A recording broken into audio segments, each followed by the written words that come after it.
চুরি করেছে, চোরের দোষ নাই, গৃহস্থের দোষ। চোরায় চুরি করতে ঢুকছে, দেওয়াল বইনা এক চোরায় মারা গেল, আর এক চোরায় আদালতে মামলা দিছে, বাড়িওয়ালার ফাঁসি চাই। কেন আমার সাথের চোরা মরলো কেন, দেওয়াল নরম করলো কেন? মহামান্য আদালত এমন মগা, মামলা আমলে নিয়ে ডাকছে বাড়িওয়ালার ডাইকা, কয় তোর ফাঁসি হবে। কেন স্যার? কয় দুই চোরায় চুরি করতে ঢুকছে, এক চোরায় তোর দেওয়াল পরে মারা গেল, তুই দেওয়াল নরম করে উঠাইলি কেন? বাড়িওয়ালা কয় স্যার মাফ করবেন, আমার কোনো দোষ নাই, এই দেওয়াল আমি উঠাই না, রাজমিস্ত্রি উঠিয়েছে। মহামান্য আদালত কয় তুমিও খালাস। কই রাজমিস্ত্রির ডাক। স্যার বলে স্যার নাই, এক্ষুনি ফাঁসি। বলে কেন? কথা শুনেন, কি সমস্যা? বলে দেওয়াল নরম করে উঠাইলি কেন? বলে দেওয়াল উঠাইছি আমি, তবে নরম আমার কারণে হয় নাই, যেই যোগালি আমার এই সিমেন্ট মিলাই দিছে, পানি বেশি দিছে, নরম হয়ে গেছে, আমার কোনো দোষ নাই। মহামান্য আদালতকে তোরও মাফ করে দিলাম। ধর যোগালি কই, এই তুই পানি নরম করে বালু দিলি কেন? বলে স্যার আমার কোনো দোষ নাই, আমি বালতি দিয়া বালুর মধ্যে পানি ঢালতেছিলাম, হঠাৎ করে একটা হাতি জোরে চিৎকার দিয়া দৌড় মারছে, এই ভয়ের ঠেলায় বালতির পানি বেশি বেড়ে গেছে, হাতিওয়ালার দোষ। বল তুইও মাফ। হাতিওয়ালারে ডাক, হাতিওয়ালা তুই এই অন্যায় করলি কেন? কয় স্যার আমার হাতি এমনিই চেতে না, এমনি গরম হয় না, এক বেডিয়ে এক মহিলা সুন্দরী রূপসী স্বর্ণের অলংকার লাগাইয়া ঝুম ঝুম করে আওয়াজ করতেছিল, হাতি দেখা গরম হয়ে গেছে। কয় তুমিও মাফ। মহিলার ঝুনঝুনালারে ডাক, মহিলা ডাকছে, এই ম্যাডাম তোমার ফাঁসি হবে। বলেন কি ম্যাডামের ফাঁসি হবে? বলে হ্যাঁ। কেন? বলে তোমার ঝুনঝুন আওয়াজে হাতি গরম হইছে, চোরায় মারা গেছে। বলে আমার ঝুনঝুন আওয়াজ তো আমি বানাই নাই, এই দোষ সব স্বর্ণকারের। এই আওয়াজ কেন আমার দোষ? বানাইছে কে? স্বর্ণকার। তুমিও খালাস। স্বর্ণকার লাব্বাইক। কেন অস্ত্র বানাইলি এইভাবে আওয়াজ দেনেওয়ালা? স্বর্ণকার এবার তো কোনো দেয়ালে পেট থেকে গেল, এখন আর কোনো জবাব নাই। স্যার কিছু করার নাই, বানাইছি তো বানাইছি। বলে এখন তোর ফাঁসি হবে। বলে কই এর ফাঁসি আমার গলায় আসলো কেন? কি এর ফাঁসি? বলে পরে ফাঁসির পরে জানা যাবে, এখন ফাঁসি হবে। কোনো কথা নাই। কপাল বড় খারাপ, ফাঁসির মঞ্চে যখন স্বর্ণকারের নেওয়া হলো, ফাঁসির মঞ্চে যখন দাঁড়ায় গেল, ফাঁসির মঞ্চে গিয়ে দেখে মারাত্মক সমস্যা, ফাঁসির রশির সাথে গলা মিলে না, রশির ফাঁকা বড়, গলা চিকন। এইবার বলে বাদশা নামদার কি করা যায়? কয় এর গলার সাথে রশি মিলে না, কয় এডারে বাদ দিয়া এই দেশে খুঁজা দেখ যার গলা মোটা, এডারে ঢুকা। এইবার জল্লাদ খুঁজো, দেশের মধ্যে কারে পাও গলা মোটা, এডার ফাঁসি দাও। খুঁজতে খুঁজতে খুঁজতে খুঁজতে একজন গলা মোটা পাইল, পীর সাহেবের খাদেম। এমন এক খাদেম পাইছে যে ফাঁসির রশির সাথে গলা খাপের খাপ, বাপরে বাপ মিলে গেছে। এমন মেলা মিলল। এইবার মরার আগে বলে কোনো দাবি আসেনি? এইবার খাদেম কয় হ্যাঁ আছে। কি দাবি? বলে আমার পীরের সাথে আমি একটা বেয়াদবি করেছিলাম, ওই বেয়াদবির জন্য ক্ষমা চাইব। কি বেয়াদবি করেছ? পীর আমাকে নিষেধ করেছিল এই দেশে যেন না থাকি। কেন নিষেধ করেছিল? আমরা যখন সফরে রওনা হলাম, এই দেশে আইসা দেখলাম ঘিয়ের দাম তেলের দাম সমান। তেলের দাম? আমি বললাম হযরত আমার শরীর হয় না, এত গোশত খাই, জনমের মতো খাই, এরপর শরীর বাড়ে না। তেলের দাম ঘিয়ের দাম যেহেতু সমান, কম দামে ঘি খাইয়া মোটা হয়ে যাব। আমার পীর বারবার বলছে এই দেশের ঘি খেয়ে মোটা হইলে বিপদে পড়বি, কেন এত দামি ঘি, কেন কম দামে পাইলে খাবো না? পীর বলছিল সাবধান, যেই দেশে তেলের দাম ঘিয়ের দাম সমান, ওই দেশে কোনো ইনসাফ নাই। যেই দেশে নারী আর পুরুষের দাম সমান, ও দেশে ইনসাফ নাই। যেই দেশে শিক্ষিত শিক্ষিতের মান সমান, ও দেশে ইনসাফ নাই। পীরের কথা আমি মানি নাই। আমি পীরেরে বললাম হুজুর যত বয়ান দেন ঘি না খাইলে কলিজা ঠান্ডা হবে না। হুজুর আমাকে বলল টের পাবি সময় মতো। এখন তো টের পাবো পাবো ভাব। আমার পীরের একটু খোঁজ করে দেখাও। পীরেরে তালাশ করে আনা হলো। হযরত জি মেহেরবানি করে মাফ করে দেন, মুরব্বির কথা না মানলে মারলে এমনই গজবে পড়া লাগে, এমন বিপদ আইছে, কোথার ফাঁসিয়া আমার গলায় লাগতেছে, কোথায় জানি কি গ্যাঞ্জাম লাগছে, এখন আমারে ফাঁসি দিচ্ছে, সরকার আমারে দাওয়াত দিছে ফাঁসির জন্য। এই বিপদ থেকে বাঁচার উপায় কি? বলে মুরব্বী মানবি জীবনভর? বলে হ্যাঁ মানবো। মুরব্বীর সাথে বেয়াদবি আর করবি নি? কয় জীবনও করবো না। কয় এইবারও বাঁচার বুদ্ধি দেই, মরণের জন্য তুই পাগল হয়ে যাবি, তুই বলবি আমাকে তাড়াতাড়ি ফাঁসি দাও, আমারে তাড়াতাড়ি ফাঁসি দাও, এই কথা তোর কথা বন্ধ করবি না, এরপরে যা হওয়ার হবে। এইবার জল্লাদ যখন ফাঁসির মঞ্চে নেয়, খাদেম কয় আমাকে দাও। পীর সাহেব বলে খবরদার, এই খাদেম রে দিবা না, ফাঁসি দিলে আমাকেই দাও। দুইজন আর কিলাকিলি লাগছে ফাঁসি হওয়ার জন্য। সবাই আশ্চর্য হয়ে গেল, এমন কাহিনী তো জমিনের মধ্যে আর হয় নাই।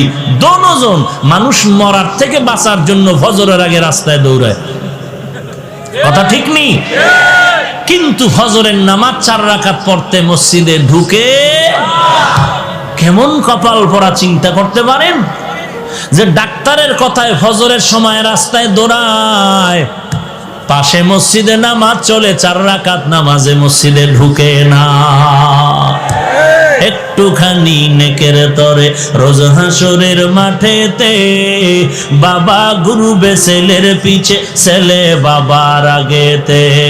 আহাতে মন কঠিন দিনেতে নামাজ তোমায় ভুলবে না, ঠিক মতো পড়িলে নামাজ জান্নাত তোমার ঠিকানা।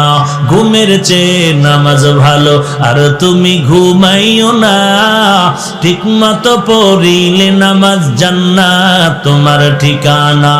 আমার প্রাণের ভাই বোনেরা জলদি করে উঠে যাও, ওযু করে তাড়াতাড়ি নামাজ পড়তে লেগে যাও। আহা নবী বেনামাজির শাফাআত করিবেন না, ঠিক মতো পড়িলে নামাজ জান্নাত তোমার ঠিকানা। ঘুমের চেয়ে নামাজ ভালো আর তুমি ঘুমাইও না, ঠিক মতো পড়িলে নামাজ জান্নাত তোমার ঠিকানা। ঠিক মতো নামাজ বছরে কয়বার?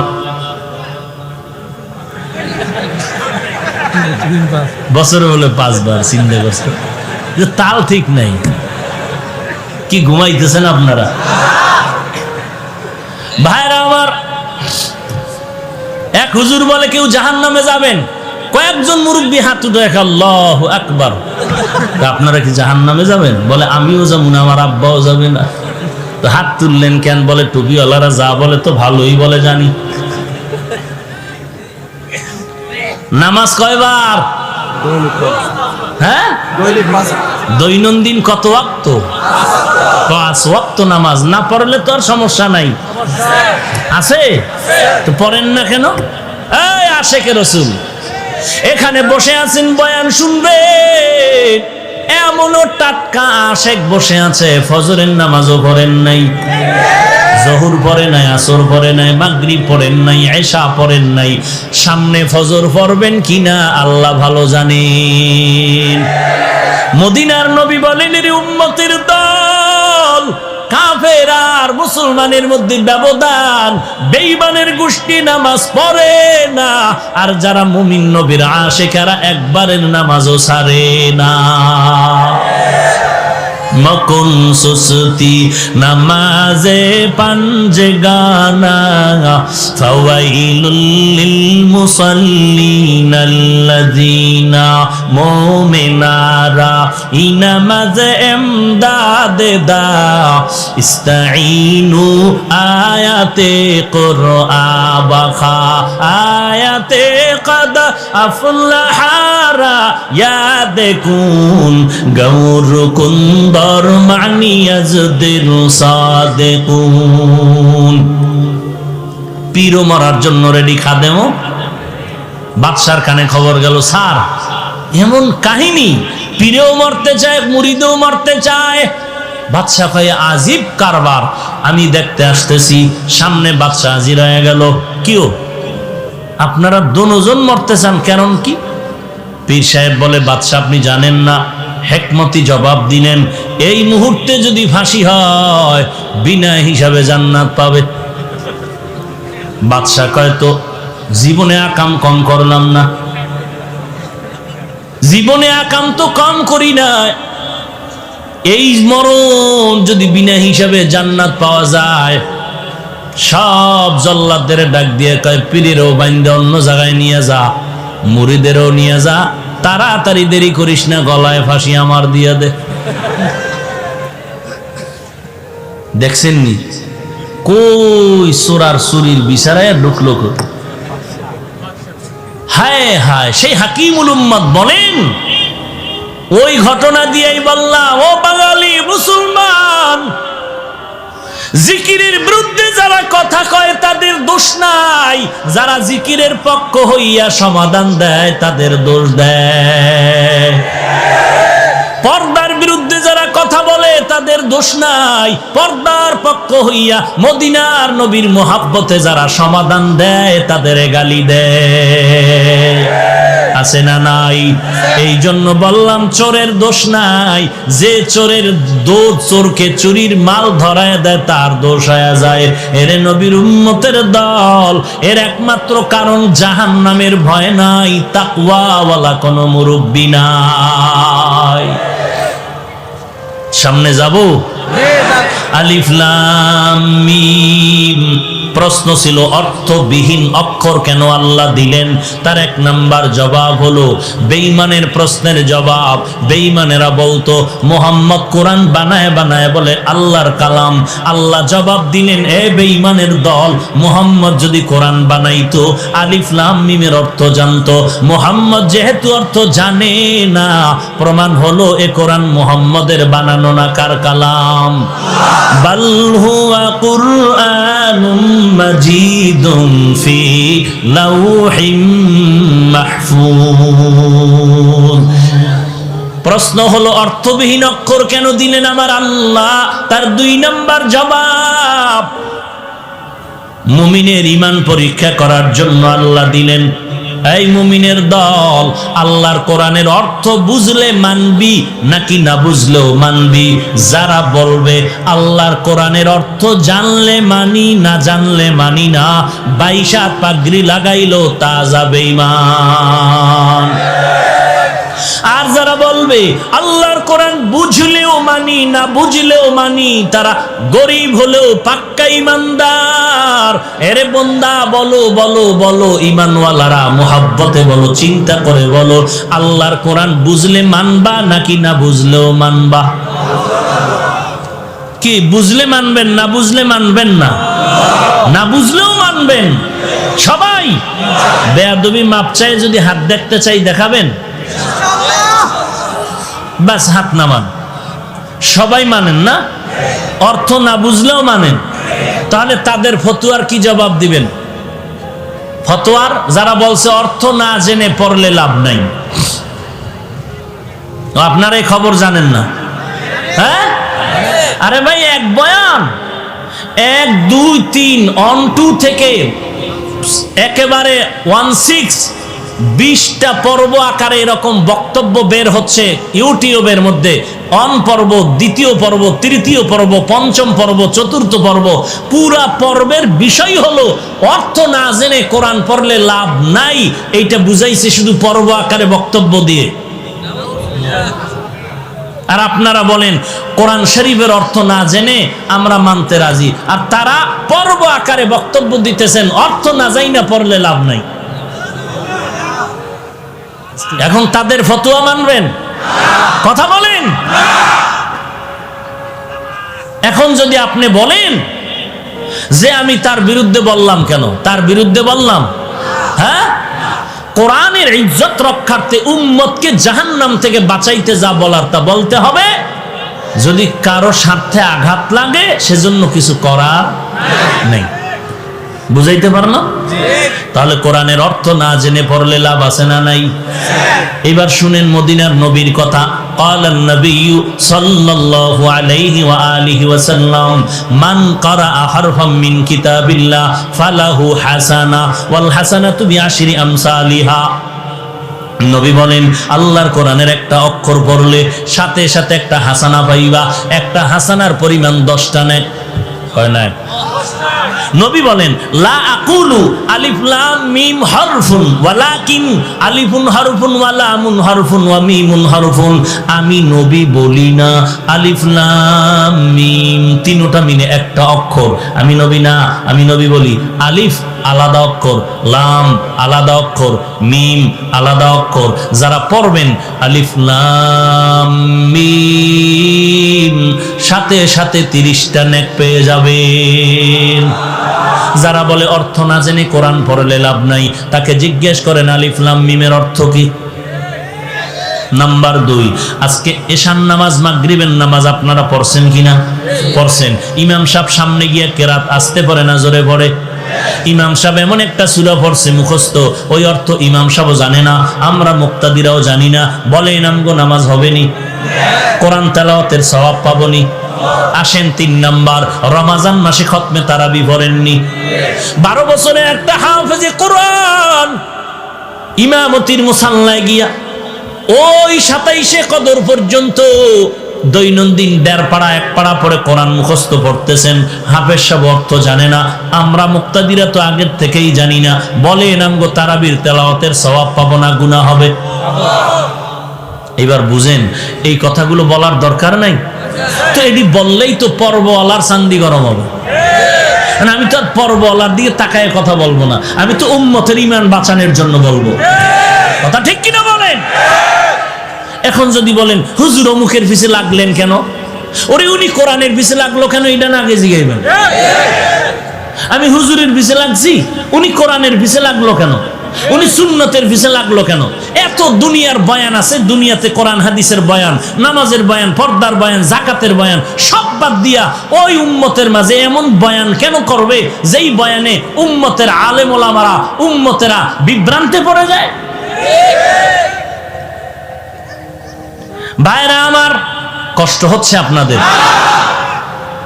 লম্বা কথা, আর একটু সামনে আগাই। আমি যত তাড়াতাড়ি পারি গুছাই নিব। এই উঠবেন না কেউ, উঠলেই আমি হাত উঠাই ফেলবো। তখন কানলেও মোনাজাতের কান্দা হবে, বুঝেন নাই? তখন আর হাত নিচে নামবে না, কানলেও দোয়া হবে মোনাজাতের কান্দা। চলবে আর একটু? থাকবেন সবাই? কারা কারা থাকবেন না?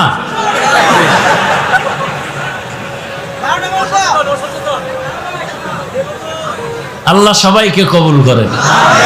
আরো জোরে বলেন হ্যাঁ। যুবক ঘুমাও, তোরা ঠিক হ, গোটা দেশ ঠিক।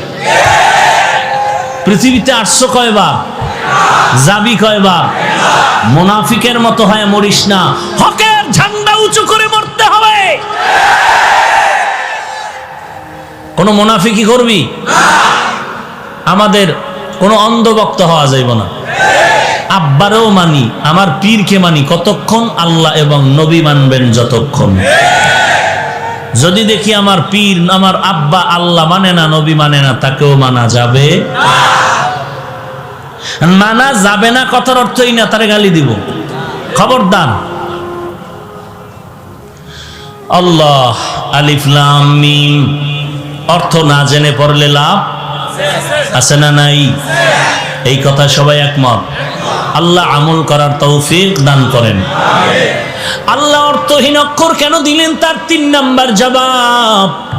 3 নাম্বার জবাব হলো অবশ্যই অর্থ আছে, লেখক জানেন, পাঠক জানে না। ভিজিটিং কার্ড আছে না, কার্ডের মধ্যে একজনের নাম লেখলেন HMA রহমান, এখন আর একজনে তর্জমা করে H মানে হাজী সাহেব, M মানে মাওলানা। ভিজিটিং কার্ড ওয়ালা একা কিরে বলে তাফসীর করতেছি। মিয়া কি তাফসীর করো? বলে HMA রহমান, H এর তাফসীর করলাম হাজী সাহেব। কয় 13 বার ইস্তেগফার পড়। কারণ আমার 14 গোষ্ঠীর মধ্যে কেউ হাজ করার সুযোগ পায় না, আমি যাব বলে যাই নাই। চেষ্টা আছি সুদের টাকাটা বুড়া পাইয়া যাবো, আছে না নাই? কি খুশির খবর, সুদের টাকা হজে যায় বদমাস, আছে না নাই? সুদ খাইয়া কি খুশি, কয় জানো এই বিল্ডিং আমার সুদের টাকায়। ও ভাইজান, তুমি সুদ খাইয়া কি পরিমাণ নিচে নেমেছ? তোমার আপন মায়ের সাথে তুমি জিনায় গুনার লিপ্ত আছো। নিজের আপন মায়ের সাথে জিনার গুনাহে লিপ্ত তুমি। একটা নেক আমল আল্লাহর কাছে গ্রহণ হবে না। ভাইরা আমার, এরপরে বলে তুই এম দ্বারা কি বুঝাইলি? বলে মাওলানা কয় জীবনে তো মাদ্রাসার বারান্দায় পাড়া দেই নাই, দয়নুস পর। বলে তাহলে তুমি এই চেম দিয়া কি বুঝাইলা? বলে এইচ দ্বারা আমার বংশ হাওলাদার, এম দ্বারা মুহাম্মদ, এ মানে আব্দুল রহমান তো স্পষ্ট। তাহলে এইচ এম এ অক্ষরগুলো দিলেন, অর্থ লেখক জানে, কে জানে না? আলিফ লাম মিম, আলিফ লাম র, এগুলোর অর্থ আছে, কে জানেন? আমার আল্লাহ, কোন মাখলুকত জানে না। টোটাল বয়ানের কি রেজাল্ট পাইলাম? আল্লাহ কোরআনে অর্থবিহীন অক্ষর দেন নাই, আল্লাহ পাক অর্থ সহ অক্ষর দিয়েছেন। তবে আল্লাহই তার অর্থ জানেন। আল্লাহু আ'লামু বিমুরাদিহি, আল্লাহ তার অর্থ জানেন, আর কেউ জানে না। 4 নাম্বার জবাব দিবনি, অর্থ নবীও জানে, অর্থ নবীও জানে, তবে উম্মতের জানায় নাই কেন? বলে এটা বন্ধুর সাথে বন্ধুর কথা বলার পাসওয়ার্ড, গোপন নাম্বার। এই পাসওয়ার্ড আসেনি রে যুবক? হ্যাঁ, কি সুন্দর লেখো না, H+S। বাথরুমে কি বিশাল একটা কাগজ পাইছে বাথরুম, আর লেখার কাগজ নাই, বাথরুমে গিয়ে লেখে H+S। হায় হায় হায়, এরে সন্তান, লেখার জন্য কলম বানাইছে, বাথরুমে লেখার জন্য না। বরং বাথরুমে যদি তুই লেখো ব্রেন কমে যাবে, খালি পায়ে গেলে ব্রেন কমে, খালি মাথায় বাথরুমে গেলে ব্রেন কমে যায়। পড়ালেখা মনে থাকে না, থাকবে কেমনে? আকাম তো কম করো না। ও যুবক ভাই, রাগ করবা না, পাও দুটো আগায় দিলে আমি পায়ে হাত রেখে বলবো, এই জমিনে আল্লাহর কসম 1 বার, আল্লাহর কসম 2 বার, আল্লাহর কসম 3 বার। ও যুবক ভাই, এই জমিনে তোমার মা তোমার বাবা এত আপন না, টুপিওয়ালারা তোমাদের যত আপন। তোর জীবনটারে নষ্ট করেছে তোর মা বাবা, আর যুবকের মাথায় টুপি উঠিয়েছে, দাড়িওয়ালা বানিয়েছে ওলামায়ে কেরাম। তোকে জাহান্নাম থেকে বাঁচাবার ফিকির নিয়ে পায়ে ধরে ধরে আলেম হক্কানি ওলামায়ে কেরাম বয়ান করতেছে জাহান্নাম থেকে বাঁচানোর জন্য। আর তোর জীবনকে চূড়ান্ত বিপন্ন করার পেছনে তোর মা বাবায় অপচেষ্টা করেছে, ঠিক মতো লেখাপড়ার খবর নেয়নি, হাতে মোবাইলের গজব তুলে দিয়েছে। তোর মায়ে জানে তুই লাইন করো কার সাথে, মায়ে জানিয়েও বাধা দেয় না। আবার অনেক মা ভয় পায়, দিলে কিনে জানি মাইর খাওয়ান লাগে, আছে না নাই? বাবায় জানতেছে তারপরও বাধা দেয় না। বাবায় জানে পার্কে ঘুরে, বাধা দেয় না। আর বাধা দিবে কসু। বাবায় কয় টাকা নে, টাকা নে। কেন আব্বু? আগামীকাল ভ্যালেন্টাইন্স ডে। কবে কবে কবে? কথা কয় না, কাইল কাইল। কবে? 14ই ফেব্রুয়ারি বিশ্ব ভালোবাসা দিবস বনাম বেহায়া দিবস। তোরা একটা ভালোবাসা করবি না?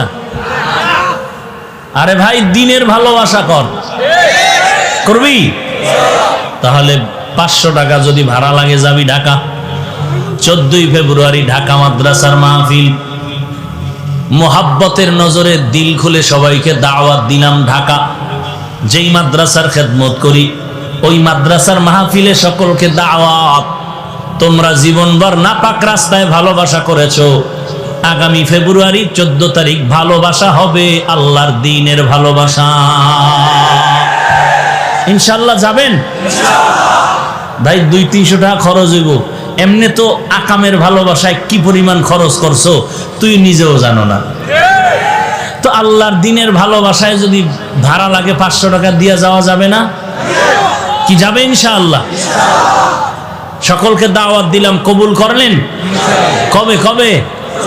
14ই ফেব্রুয়ারি ইনশাআল্লাহ। ফজর পরে চলে যাবেন। এই বয়ানের পরে পোস্টার হ্যান্ডবিল আছে, নিয়ে যান, যাওয়ার সময় সব ঠিকানা এবং দাওয়াতি মেহমান কারা কারা লেখা আছে। ইনশাআল্লাহ যাবেন। আল্লাহ আপনি সবাইকে কবুল করেন। ভাইরা আমার, আলিফলাম আর সামনে আগাইলাম না, এই আলিফলাম সারলাম আর একটু যাই। জালিকাল কিতাব, যাব?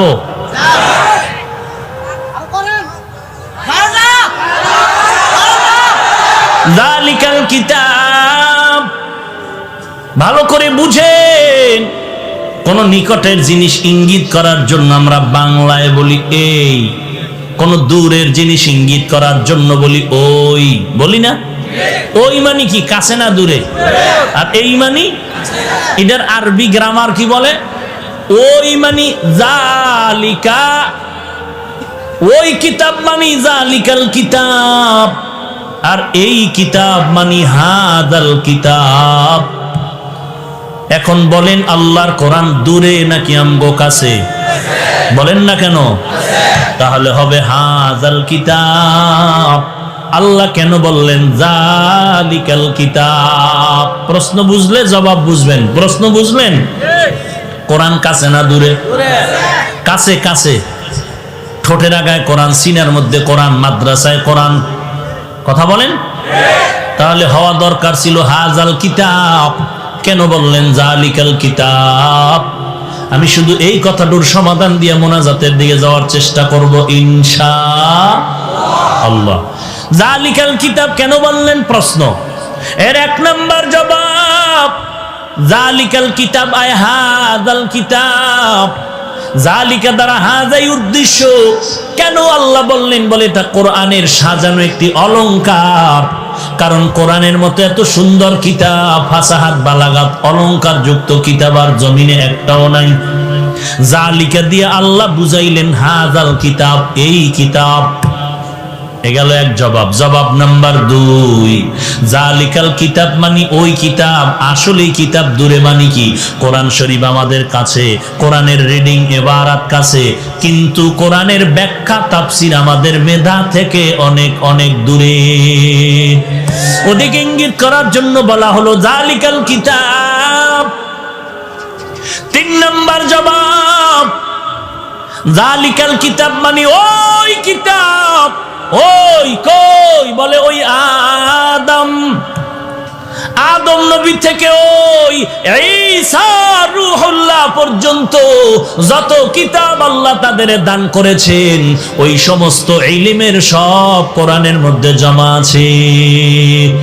এই কিতাব মানে ওই ঈসা নবীর কিতাবের এলেমের কিতাব, ওই আদম নবীর এলেমের কিতাব এই কিতাব, ওই ইব্রাহিম নবীর এলেমের কিতাব এই কিতাব। জবাব নাম্বার 4, জালিকাল কিতাব মানে হলো ওই লাউহে মাহফুজের কিতাব। লাউহে মাহফুজ চিনেননি?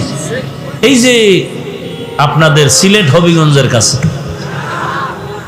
শিক্ষক ছাত্রকে বলে, এই ছাত্র বলো তুমি আসমান কাছে না হিমালয় পর্বত কাছে? ছাত্র কয়, স্যার আসমান অনেক কাছে, হিমালয় পর্বত দূরে। বলে কেমনে বললি? বলে আসমান দেখা যায়, হিমালয় পর্বত দেখা যায় না। এরে নবীনা আশিক উম্মতের দল, লাউহে মাহফুজের কিতাব মানে ওই দূরের কিতাব। কোথায় সে লাউহে মাহফুজ? আমরা যেই জমিনটার মধ্যে বিচরণ করি, দর্শন বলে এর নাম পৃথিবী। উপরে তাকাইলে দেখি খালি খালি খালি, বিজ্ঞান আর দর্শন বলে মহাশূন্য।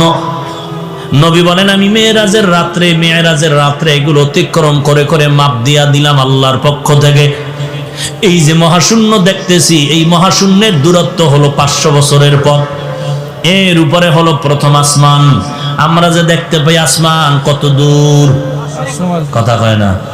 500 বছরের দূর। এই মহাশূন্যের মাঝখানে একটা স্তর আছে যেটাকে বলে মধ্যাকর্ষণ। কিছু জিনিস রেখে দিলে পরেও যায় না, উপরেও যায় না। দুনিয়ার বিজ্ঞানরা মাথা খাটাইয়া স্যাটেলাইট বানায় ওখানে রেডি করে রাখছে, আর ওই স্যাটেলাইটের মাধ্যমে জগতের খবর নিয়ে এরপরে সেন্টারের মধ্যে দেয়। আর আমরা ভয়েস অফ আমেরিকার খবর স্যাটেলাইটের মাধ্যমে দুনিয়ার সব খবর জানতে পাই। নবী বলেন আমি বাইতুল্লাহ থেকে বাইতুল মাকদিসে গেলাম, ওখান থেকে আমার জন্য আল্লাহ লিফটের ব্যবস্থা করলেন। ওই লিফটে আমি প্রথম আসমানে গেলাম। 500 বছরের পথ পেরিয়ে গিয়ে দেখলাম প্রথম আসমানে 2টা দরওয়াজা জমরাদ ইয়াকুত পাথর দ্বারা বানানো, এবং প্রত্যেকটা দরওয়াজায় তালা লাগানো হলো নূরের তৈরি তালা। জিবরাইল আমিন বললেন দরজা খোল। ভেতর থেকে দারোয়ান বলল, কে আপনি? বলে আনা জিবরাইল। ওমা মাআক, আপনার সাথে কে? বলে হুয়া মুহাম্মদ সাল্লাল্লাহু আলাইহি ওয়া আলিহি ওয়াসাল্লাম। বলে এখানে আসার কি অনুমতি আছে নাকি? বলে হ্যাঁ আছে। দরজা খুলে দাও। বলে তালার চাবি কই? বলে চাবি হলো বিসমিল্লাহির রাহমানির রহিম। কপাল খারাপ যে বিসমিল্লাহটাও ঠিক মতো পড়তে জানি না রে মুসলমান। যদি ঘুমের ঘরে 21 বার বিসমিল্লাহির রহমানির রহিম পড়ে ঘুমাও, আল্লাহ পাক রব্বুল আলামিন বিসমিল্লাহর বরকতে তোমার ঘর ফেরেশতা দিয়ে হেফাজত করবেন। আজে বাজে স্বপ্ন দেখবা না। আর কপাল যদি খুলিয়া যায় 21 বার বিসমিল্লাহ পড়িয়া 13টা বিড়ি টানবা, দেখবা নবীর সাথে মোলাকাত হয়ে যাবে। বাংলাদেশে এত দামি দামি মজলিস হয়, সমাবেশ হয়, কোটি কোটি কোটি টাকা ব্যয় করে সমাবেশ, ভিআইপি বসার জায়গা, সামনে কত পুরস্কারের আয়োজন, ভিআইপি নাস্তার খানার আয়োজন। ওই সমস্ত দামি দামি মজলিসের এক বিন্দু কোনো সওয়াব নাই। আর আজকে মাধবপুর স্টেডিয়ামের মধ্যে বসার জায়গাটাও ভালো না, বিছানাটাও ভালো না, কিন্তু এই মজলিসটার এত দাম, বসার সাথে সাথে গুনাহ মাআফ। আয় বেরাদার, এই স্লোগান দিবেন না।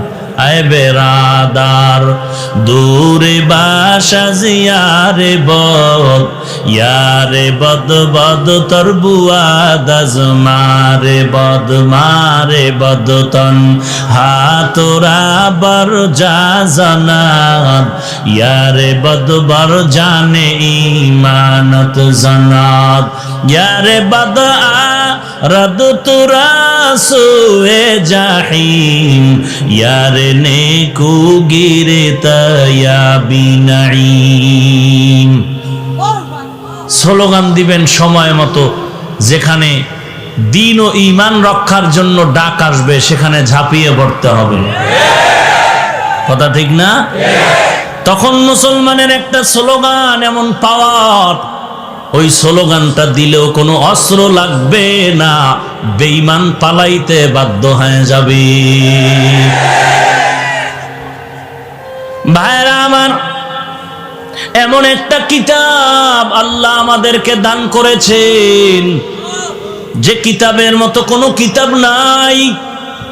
কেমন এক কিতাব! দুনিয়ার অন্য অন্য যত কিতাব দেখবেন ওই কিতাবের মধ্যে ভুলের কোনো শেষ নাই। আর আল্লাহ বলেন এমন কিতাব দিলাম যার মধ্যে ভুল পাবি দূরের কথা, ভুলের কোনো সন্দেহেরও অবকাশ নাই। এমন একটা কিতাব, এমন কিতাব যেই কিতাব পড়লেও সওয়াব, শুধু তাকাইয়া তাকাইয়া দেখলেও আমলনামায় সওয়াব। ই কালামে জিন্দা কুরআনে হাকিম, হিকমতে উলায়া জানাসতো কাদিম, বখা কুরআ কালামুল্লাহ বসনো কদিমাস্তি কদিমাস্তি নইনো। আমরা কাউকে ভালোবাসবো কার জন্য? আমরা কাউকে খারাপ ভাববো কার জন্য? আল্লাহর জন্য। কাউকে খারাপ ভাবা মানি কি? মানি হইল আল্লাহ যাকে ভালোবাসে না আমি তাকে ভালোবাসি।